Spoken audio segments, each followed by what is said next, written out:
Good morning, Coach. How you doing, man? I'm doing well. How are you? Coach, I'm doing lovely here in Atlanta, Georgia. A little cool this morning, but it's all good, man. Man, maybe we got your weather. It's beautiful up here. It's 42 degrees, Coach. It's 10:30. Are you kidding me? Yes. Are you kidding me? Holy cow. Man, it was chilly this morning, but I'm trying to think because we just got off the practice field and we come in early and then we get out there and some of the guys overdressed. It's 63. Hey, yeah, it's chilly down here, Coach. I had frost on my window this morning on my grass. So I'm like, Yeah, yeah, Coach, no, I hear hey, you. hey, Coach, I don't hide it. I'm not good with cold weather or snow, man. I'm terrible. Well, you're getting our weather, and I guess we're getting yours right now. So I'm not complaining. Yes, sir. Coach, get to have on the show, man. I want to talk to the team, man. I saw you been doing some great work up there, man. I want to make sure I get you on the show. I saw you got a big win, a shutout, so I want to make sure I got connected with you, Coach. I really love the work you do, man.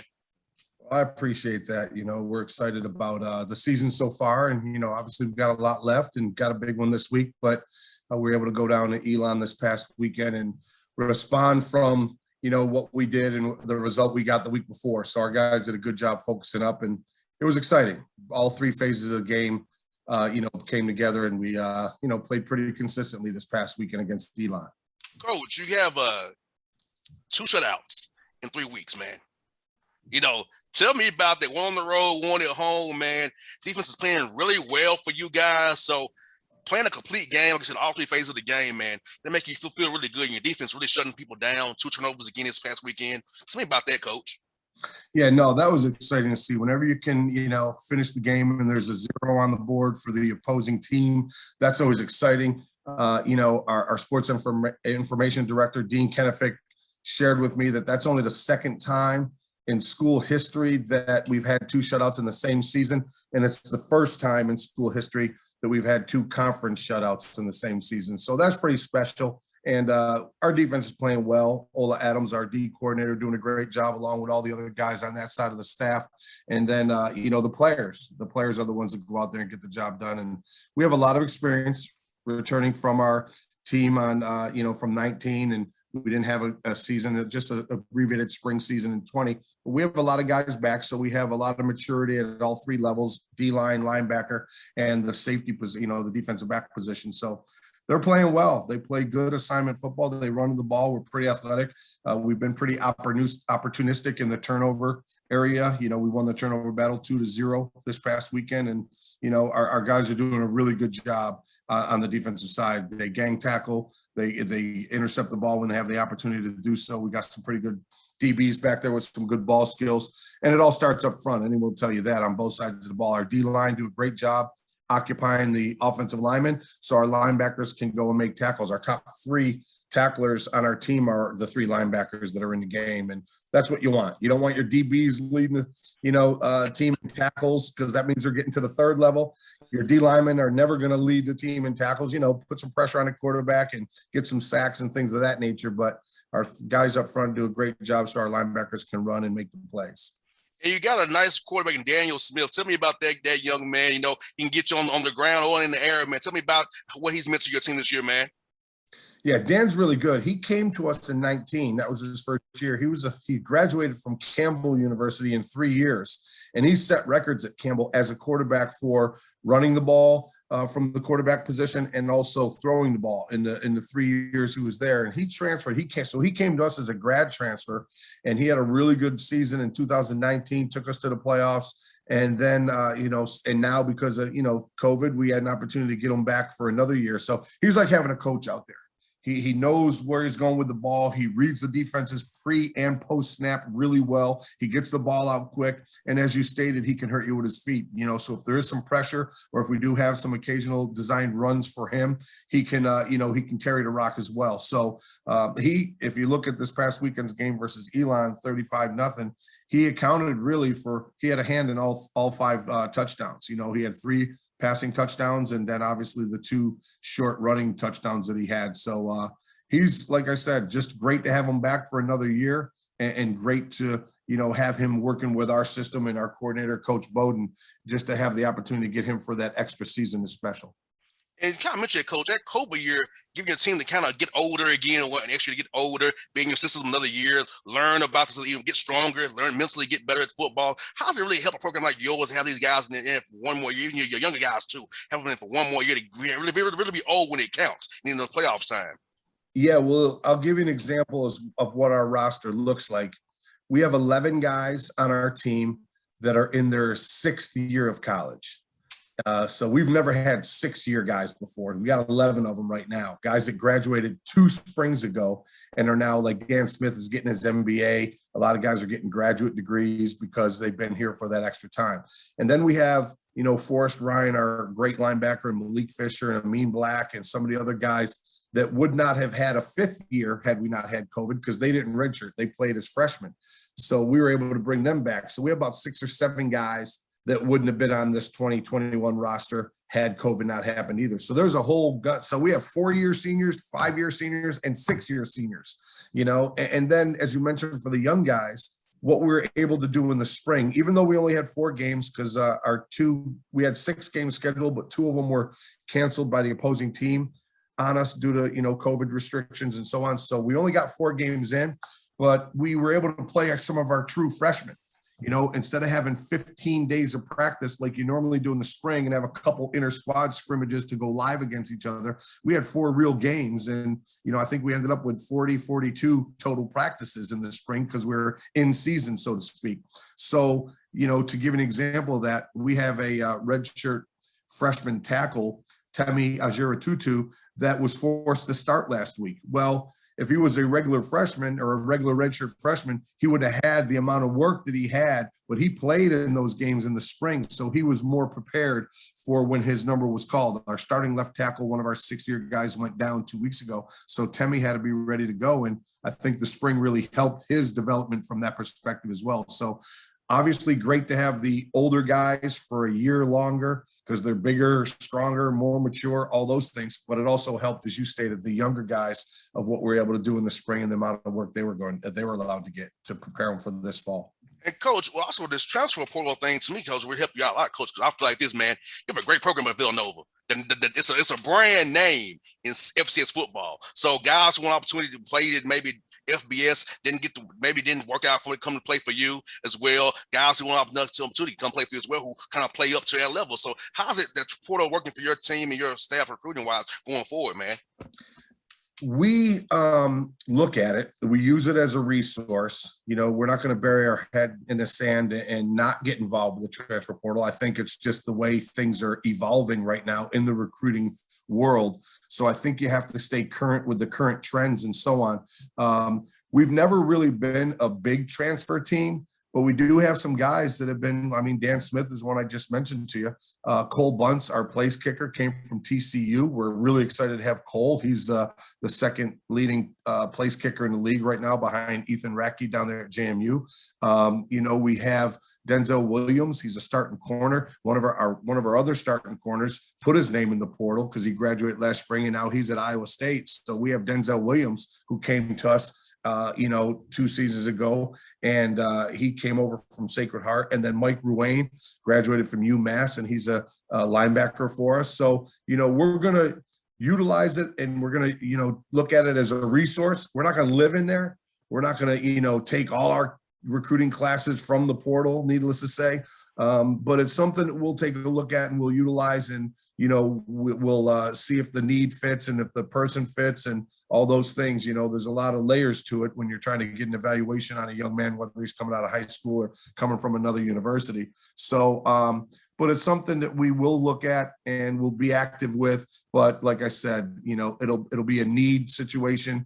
And if we think there's a person there, a lot of times it might be someone that we knew coming out of high school that maybe went in a different direction and then, maybe looking to bounce back or something like that. So it's helped us, needless to say. And I think it'll be something. And to be honest with you, talking with some folks in some of the FBS programs and, talking with some of the scouts that travel through here, looking at a couple of our players for maybe an opportunity at the next level. Right now, there's a lot of programs in the country that because the NCAA allowed you to exceed your scholarship limitations and exceed your roster limitations, but by next year, you have to be back to the allowable number of 85 and 110 on the roster for preseason. There's going to be some more moving parts, I think, because they're going to have some of these FBS guys have an overabundance. They're beyond 85. So where are these guys going to go? So I think the people that are going to suffer the most, to be honest with you, are the high school seniors. Most definitely. There's going to be more people taking guys from other universities and colleges, whether they're going up, down, or lateral now. So the high school seniors are going to have a harder time. They're going to have their opportunities, I think, are going to even become more selective and more limited moving forward, at least for the next couple of years.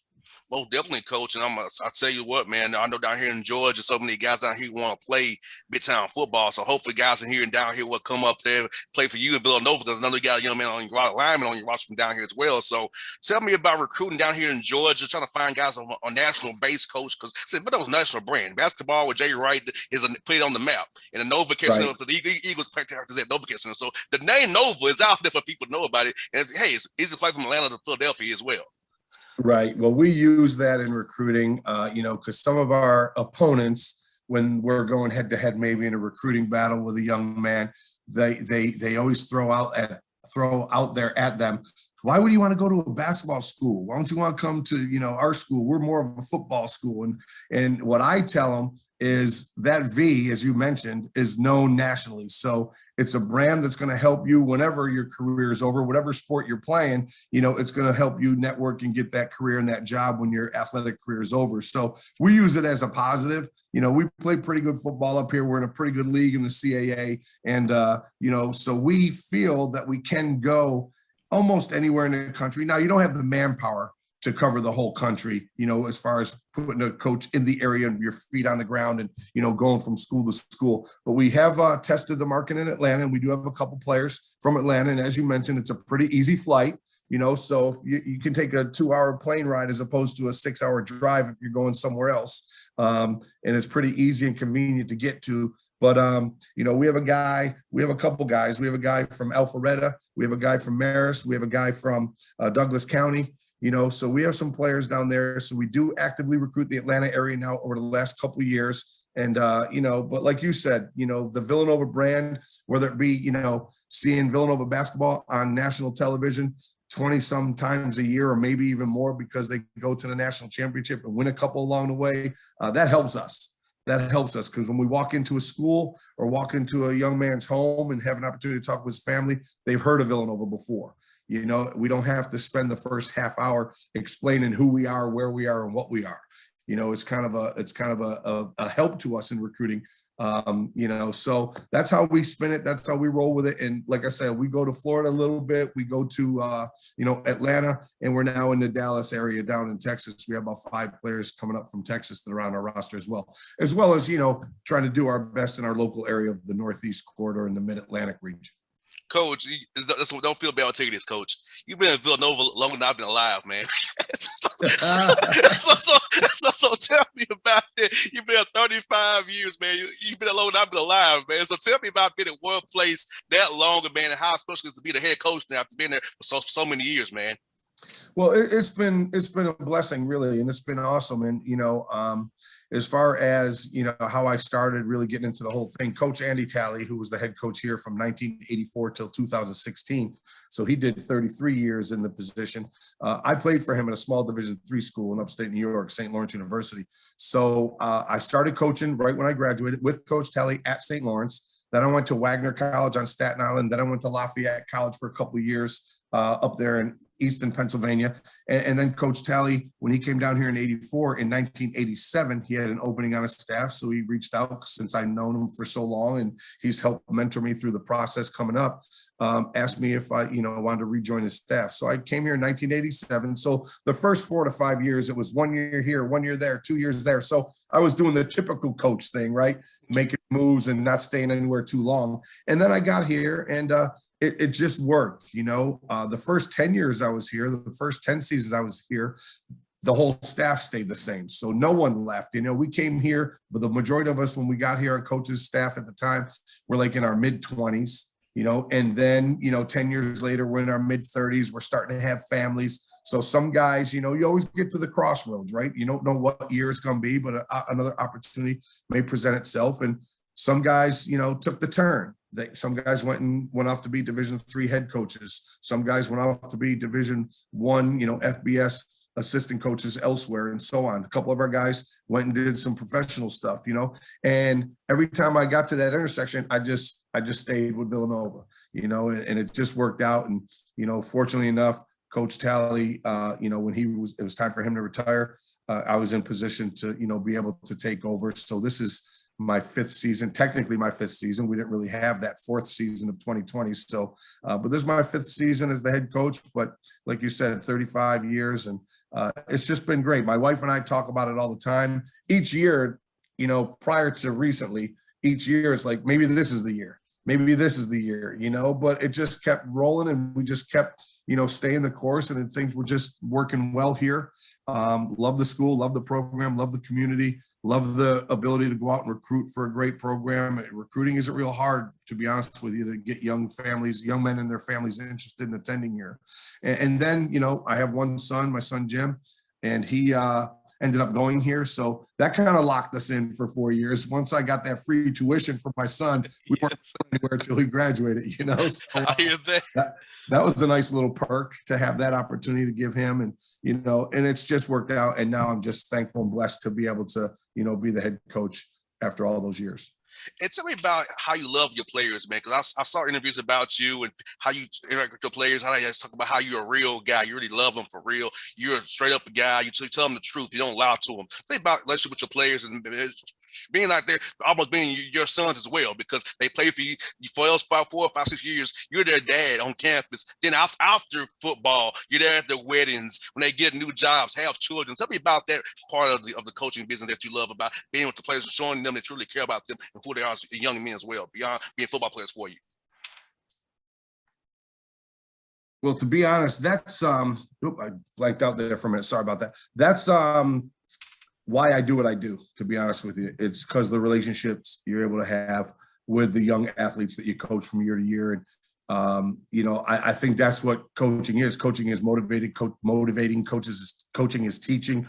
Coaching and recruiting is building relationships. And, part of being the head coach, one of the things I miss the most is some of those more interpersonal relationships you have with your positional guys, when it's just you and them in your position meeting room. Some of the fondest memories I have, yes, there's some wins and losses that you have pretty vivid memories about and things of that nature, but it's really about the relationships that you build with guys. Like you said, you see someone go on and be so successful, in their careers and with their families, some that get to the next level, some that go out and be great professionals. But the bottom line is we're grooming them to be, great husbands, great fathers, great people in their communities. And that's why I do what I do. And that's what I try to do. I try to have relationships. It's harder as the head coach because it's hard to get around to all 90. As opposed to, when I was coaching the offensive line, I only had 15 dudes in my room that I was with all the time, so, but that's why I got into coaching in the first place, really, is to have the relationships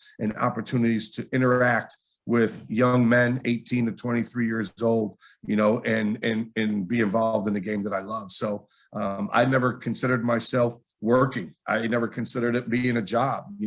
I don't look forward to Fridays and dread Mondays, and live for the weekends. It's awesome. I just love what I do. I'm passionate about what I do, and it's all about the players. And that's kind of the approach I've always taken. My father's a coach. He's 81 years old. He's a coach, and I see guys he'll hit up my dad about stuff, and he just loves it. He eats it up. At 81 years old, he eats it up. Like, coach, I coach radio. I said, Pops, I love sports, but you see, I'm too much of a firecracker to be a coach. I might say the wrong thing. I'm too competitive, coach. I said the wrong thing. So radio-wise, I've been doing radio 11 years, man. So I compete the radio, getting the best guests I can, have good chats. I can chat with you today, having good chats, man. So I love it. But I see my pops, the same thing, man. People text him all the time. Hey, Coach Mac, how you doing? Blah, blah, blah. That's my dad loves it. 81 years old. He just gets a kick out of coaching ball at his age still. Keeps him fresh and going, if you ask me. Yeah, no doubt. Same with my father. My father's 84. And he just retired from being a replay official 2 years ago at 82. So, he's another big reason I think I end up doing what I'm doing, because I saw him. My dad coached us, me and my brothers, in Pop Warner and Little League. And then he coached my brother in high school. And I went to a different high school. So I played against my dad and my brother in high school, which was kind of weird around the dinner table. And then as long as I can remember, he was a referee and a college official. He was an umpire on the field before he moved up to the replay booth, after he got a little older. And like you said, man, it's the relationships you have when he sees people that are, in their 50s and 60s that he coached back in the day, they still call him coach. That's how they refer to him, and like I said, he was doing college officiating and from the field, and then up until the replay booth up until 2 falls ago, right before COVID hit. He was still traveling the country, working for the American Conference, traveling to SMU and Houston and all the places in the American Conference in the replay booth. And, so I saw how much he loved that. He had a regular 9 to 5. And like I said a second ago, he didn't love that part of his life, I don't think. He was a blue collar type worker and, had to go out there and get his hands dirty and put in work. But then he loved the competition on the field, on the weekends. And, I just appreciated that from him. And I think that's, again, kind of one of the main reasons I ended up doing what I'm doing, because I saw how much he loved, the football field and the football game from a coaching and then a refereeing perspective. Yeah, Coach, I remember being a little ball boy in the field, and people would say, hey, Coach Mack, is that your grandson? That's my son, not my grandson. Because even today, Coach, they'd be like, is that your grandson? That's my son. Right. Because he's 81, I'm in my 30s. He's like, is that your... It's like, I hear you there. That's my son. It's not my... So my whole life, I've been always going, is that your granddad or is that your... My whole life, but we laugh about it. And it's funny, Coach. It's funny. We together like, that's your granddad? That's my dad. Right, exactly. Well, man, hey, staying around young people, and like I said, when people ask me all the time, don't you think you need to change? Don't you? And I talk to our young coaches a lot. They come in over the years, even before I became head coaches, some of the young guys might have an opportunity to move on and so on. And I always tell them it's about building your network. It's about who you know, not what you know sometimes. Get that network going, and that's when you're going to get the opportunities. And I'm a prime example of that. Coach Talley was responsible, really helped me get all the jobs I got. Because when I went from St. Lawrence to Wagner and then Wagner to Lafayette, Coach Russo was the head coach at Lafayette at the time. Coach Hamline was the head coach at Wagner, and Coach Talley obviously was the head coach at St. Lawrence, then moving to Villanova. They all three were on the same staff at Brown University at one point. So it was who he knew that got me in the positions that I was able to get to, along with, I like to think I did a good job once I got those opportunities to continue to move on. But, just being able to be around young people. And I tell the guys all the time, you don't have to change locations to create change. As long as you stay active and current and, in the know of what's going on. And you have automatic change in your team. Now, this year, not as much because we're able to bring so many people back. But every year, you're going to have a graduating class and then another incoming class. So there's change that can happen from within. So I've always been, the grass isn't always greener on the other side. And, sometimes you see guys maybe chasing their tail a little bit, but bottom line is, be where your feet are, man, and do the best job you can. And if you do it well enough, you might get opportunities for yourself. And there's been some opportunities, but, again, I've decided to, stay where I was at the time when some of the other opportunities presented themselves, and different strokes for different folks. So things have worked out well for me and my family. Coach, that's one for you, Coach, this, man. When you come to Atlanta, Coach, what do you love to eat when you're in town down here, man, recruiting a young man that's just in town in general? What is your favorite thing to eat here? What is it, seafood? Is it wings, barbecue? What is it, man? Right. Well, you know what? I haven't been down there enough to really get around and enjoy all of the specific cuisines that, Atlanta might be known for. I have gone to, what's that place? The Varsity? Yes, downtown, the Varsity, yes. Yeah, I've been over there a while back, and we had some conventions in Atlanta. But when I went down there, here's why I say what I'm saying. When I go down there and do a visit in recruiting, I usually go to the home, and I usually don't stay over, or we eat at their house. So, I've been getting some good home cooked meals when I've come to Atlanta, as opposed to, staying in a hotel and trying to go figure out what I'm going to have for dinner on my own. So, But now that I have your contact information, next trip I make down there, before I get there, I'm going to hit you up and you can give me some suggestions. Yes, I got you, Coach. Rays on the River, Papa Do's, American Deli. I mean, I got places for you, Coach, for days, man. Copeland's, I got you. Wherever you want, Coach. Okay. Every cuisine you want to eat, I can tell you about it here in Atlanta. Okay. Well, you mentioned I'm always good with wings. I love barbecue. I would love to have the seafood that you mentioned, but I can't anymore. All of a sudden, at age like 55, I became allergic to shellfish. I don't know how the heck that happened, but you know. But other than that, yeah, man, I'll hit you up and you can give me some suggestions. No doubt, Coach. Hey, Coach, it's been so fun talking to you this morning. Hope we do it again with you real soon. Hope you win this week against Stony Brook, and I will talk to you and find you in the playoffs, man. I appreciate that, man. I appreciate you having me on. It's good to meet you, and I can tell you're passionate about what you do too. So keep going and keep rolling with it, because like I said, with what you're doing, what I'm doing, I don't feel like I work a day in my life. It's fun. Never work. It's all fun, Coach. Every day is fun talking to guys like you, man. It's always fun for me, brother. I appreciate it. Thanks again for having me on, and hopefully I can get down to Atlanta and maybe meet you in person someday. Yes, sir. I look forward to it. Okay, now. See you now. Bye-bye.